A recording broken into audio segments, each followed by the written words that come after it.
여러분, 안녕하세요. 트럼프 대통령이 또다시 그린란드를 사겠다고 나섰습니다. 2019년에 이어 두 번째입니다. 당시 덴마크 총리가 말도 안 되는 소리라고 일축하자 트럼프는 덴마크 방문을 취소하면서까지 불쾌감을 드러냈는데요. 그런데 이번에는 더 강경합니다. 군사력 사용도 배제하지 않겠다는 발언까지 나왔습니다. 도대체 왜일까요? 그린란드가 뭐길래 미국 대통령이 이렇게까지 집착하는 걸까요? 오늘은 그 이유를 하나하나 파헤쳐 보겠습니다. 먼저 그린란드가 어떤 곳인지부터 알아야겠죠. 그린란드는 세계에서 가장 큰 섬입니다. 면적이 약 216만 제곱킬로미터로 한반도의 약 10배에 달합니다. 하지만 인구는 겨우 5만 6천 명. 그것도 대부분 해안가 작은 마을에 흩어져 살고 있습니다. 왜일까요? 땅의 80% 이상이 얼음으로 덮여있기 때문입니다. 두께가 무려 3km에 달하는 빙하가 섬 전체를 뒤덮고 있습니다. 그린란드는 현재 덴마크령입니다. 정확히는 덴마크 왕국의 자치령이죠. 1721년 덴마크가 식민지로 삼은 이후 300년 넘게 덴마크의 영향 아래 있어 왔습니다. 1979년에 자치권을 얻었고 2009년에는 더 확대된 자치권을 획득했습니다. 외교와 국방, 통화 정책만 덴마크가 맡고 나머지는 그린란드가 스스로 결정합니다. 하지만 재정적으로는 여전히 덴마크에 크게 의존하고 있습니다. 매년 약 5억 달러의 보조금을 덴마크로부터 받고 있는데 이게 그린란드 정부 예산의 절반 이상을 차지합니다. 그린란드 주민들은 어떻게 생각할까요? 흥미롭게도 독립에 대한 열망이 매우 강합니다. 2019년 조사에서는 67.8%가 향후 20년 내 독립을 지지했고 2025년 1월 조사에서는 84%가 장기적 독립을 지지하는 것으로 나타났습니다. 하지만 동시에 78%가 생활 수준이 낮아진다면 독립에 반대한다고 답했습니다. 경제적 자립 없이는 독립이 어렵다는 현실을 인식하고 있는 겁니다. 그렇다면 미국이 그린란드를 원하는 첫 번째 이유는 무엇일까요? 바로 군사전략적 가치입니다. 그린란드는 북극과 북대서양을 동시에 감시할 수 있는 최적의 위치에 있습니다. 러시아와 중국의 북극 진출을 견제하려면 그린란드만 한 곳이 없습니다. 실제로 미국은 이미 그린란드 북서부 툴레 공군기지를 운영하고 있습니다. 1951년부터 70년 넘게 사용해온 이 기지는 미국의 조기경보 레이더 시스템과 우주감시 체계의 핵심입니다. 북극을 넘어오는 러시아의 미사일을 가장 먼저 탐지할 수 있는 곳이죠. 그런데 왜 기지만으로는 부족할까요? 최근 북극의 전략적 중요성이 급격히 높아지고 있기 때문입니다. 기후변화로 북극 얼음이 녹으면서 새로운 항로가 열리고 있습니다. 북극 항로가 본격화되면 아시아와 유럽을 잇는 최단거리 해상 루트가 됩니다. 수에즈 운하를 거치는 기존 항로보다 40% 가까이 거리가 단축됩니다. 이 항로의 관문에 그린란드가 있습니다. 러시아는 이미 북극 항로 개발에 적극적입니다. 쇠빙선을 대거 건조하고 북극 연안에 군사기지를 증설하고 있습니다. 중국 역시 금북극 국가를 자처하며 북극 진출을 강화하고 있습니다. 2013년 북극 이사회 옵서버 자격을 얻은 이후 빙상 실크로드 구상을 발표하며 북극을 1대1로의 일부로 포함시켰습니다. 미국 입장에서는 북극에서 러시아와 중국 연합 세력이 강화되는 것을 막아야 합니다. 그린란드를 확보하면 북극 항로를 통제할 수 있는 전략적 우위를 점할 수 있습니다. 두 번째 이유는 자원입니다. 그린란드에는 엄청난 양의 히토류가 매장되어 있습니다. 히토류는 전기차 배터리, 풍력 발전기, 스마트폰, 첨단 무기 등의 필수적인 광물입니다. 문제는 현재 전 세계 히토류 생산의 70%를 중국이 장악하고 있다는 점입니다. 미국은 히토류의 80% 이상을 수입에 의존하는데 그중 상당 부분을 중국에서 들여옵니다. 미중 갈등이 심화되는 상황에서 이는 심각한 전략적 약점입니다. 그린란드의 히토류 매장량은 얼마나 될까요?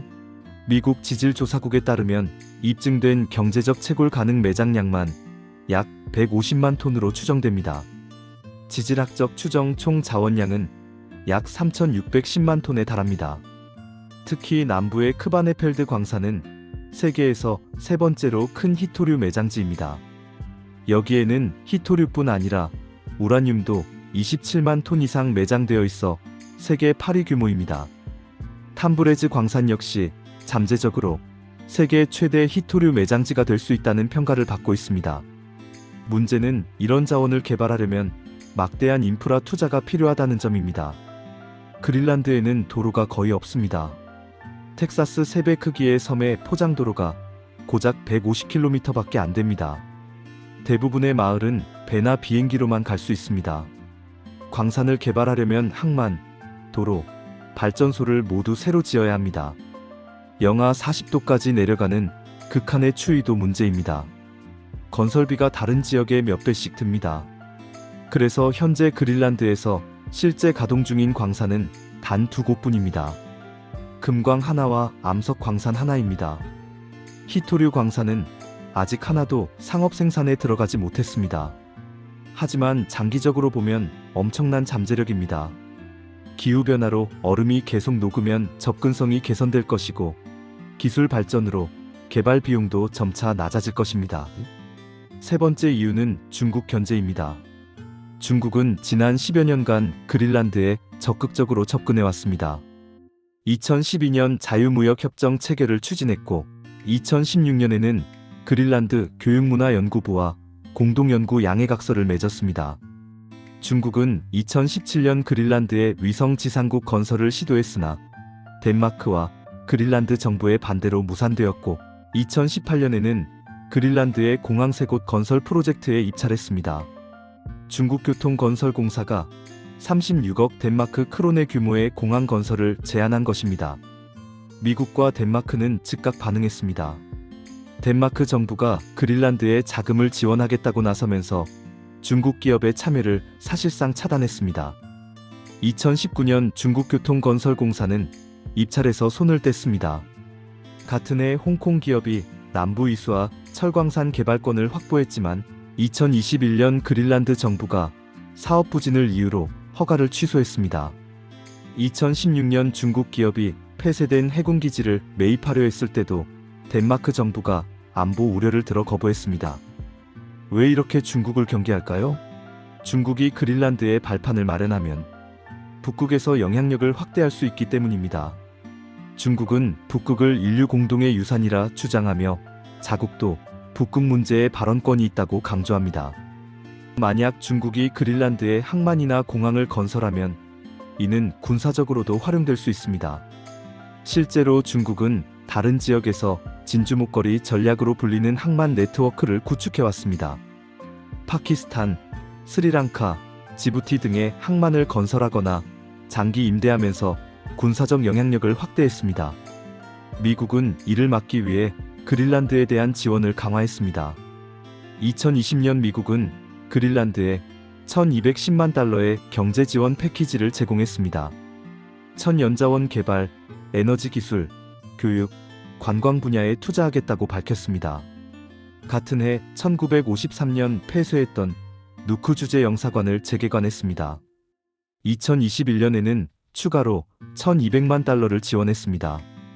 겉으로는 개발 지원이지만 실제로는 중국의 영향력 확대를 막기 위한 전략적 투자입니다. 네 번째 이유는 기후변화와 관련이 있습니다. 그린란드의 빙하가 녹는 속도가 점점 빨라지고 있습니다. 과학자들은 그린란드 빙상이 모두 녹으면 전 세계 해수면이 7m 이상 상승할 것으로 예측합니다. 이는 인류 문명에 재앙적인 결과를 가져올 수 있습니다. 뉴욕, 런던, 도쿄, 상하이 같은 주요 해안 도시들이 물에 잠길 위험이 있습니다. 역설적이게도 이 기후 재앙이 그린란드의 경제적 가치를 높이고 있습니다. 얼음이 녹으면 지금까지 접근할 수 없었던 광물 자원을 개발할 수 있게 됩니다. 석유와 천연가스 탐사도 가능해집니다. 미국 지질조사국은 그린란드 주변 해역에 최대 175억 배럴의 석유와 148조 입방피트의 천연가스가 매장되어 있을 것으로 추정합니다. 그린란드 정부는 2021년 환경 우려로 새로운 석유 시출을 금지했지만 정권이 바뀌면 정책도 바뀔 수 있습니다. 북극 얼음이 녹으면 어업도 달라집니다.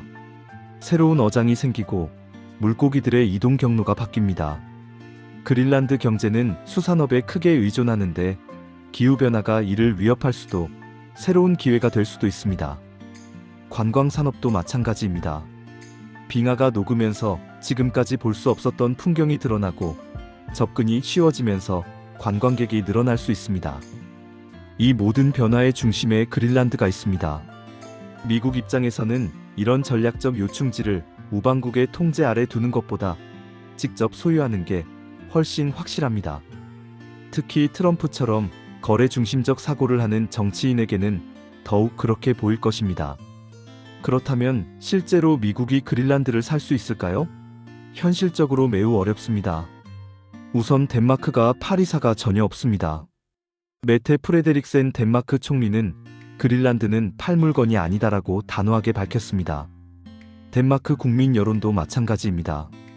그린란드를 잃는 것은 덴마크의 영토와 자존심을 잃는 것과 같습니다. 그린란드 주민들은 어떨까요? 2025년 1월 조사 결과 85%가 미국의 일부가 되는 것을 반대했습니다. 단 6%만이 찬성했습니다. 그린란드인들은 덴마크로부터 독립은 원하지만 미국의 일부가 되는 것은 원하지 않습니다. 그린란드 자치정부 수상 무태에게되는 우리는 덴마크인도 되기 싫고 미국인도 되기 싫다. 우리는 그린란드인이 되고 싶다고 분명히 밝혔습니다. 국제법적으로도 문제가 있습니다. 그린란드는 덴마크의 식민지가 아니라 자치령입니다. 그린란드 주민들에게는 자결권이 있습니다. 2009년 자치법에 따르면 그린란드는 원한다면 독립을 선언할 수 있지만 주민투표와 덴마크 의회의 승인이 필요합니다. 덴마크가 그린란드를 일방적으로 팔 수 없다는 뜻입니다. 그런데도 트럼프가 계속 그린란드 매입을 언급하는 이유는 뭘까요? 몇 가지 해석이 가능합니다. 첫째, 진지한 제안이 아니라 협상 전술일 수 있습니다.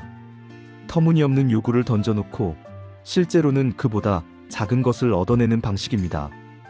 예를 들어 그린란드 매입은 안 되더라도 툴레 기지 확대나 새로운 군사시설 건설 같은 양보를 이끌어낼 수 있습니다. 둘째, 국내 정치용일 수 있습니다. 강한 미국, 확장하는 미국의 이미지를 보여주려는 것이죠. 트럼프 지지자들 중 상당수는 이런 공격적인 발언을 좋아합니다. 2025년 8월 조사에서 미국인의 44%는 그린란드 매입에 찬성했고 이 중 대부분이 공화당 지지자였습니다. 물론 전체적으로는 반대가 더 많았지만 트럼프의 정치적 기반을 다지는 데는 효과적일 수 있습니다. 셋째, 중국에 대한 메시지일 수 있습니다. 우리는 북극에 대한 야심이 있고 필요하다면 대담한 행동도 불사하겠다는 신호를 보내는 것입니다. 실제 매입 여부와 관계없이 이런 발언 자체가 중국의 북극 진출을 견제하는 효과가 있습니다. 그렇다면 앞으로 어떻게 될까요? 단기적으로 그린란드가 미국에 팔릴 가능성은 거의 없습니다. 하지만 장기적으로는 상황이 복잡해질 수 있습니다.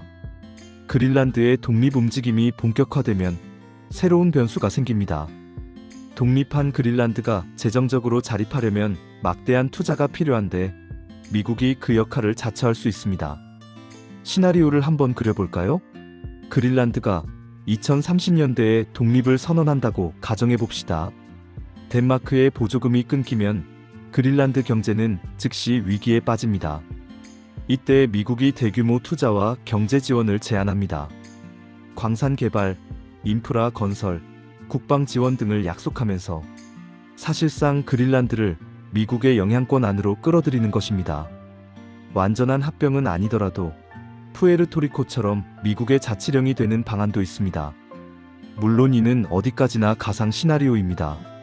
실제로는 유럽연합이 개입할 가능성이 큽니다. 이유는 그린란드를 전략적 파트너로 삼으려 할 것입니다.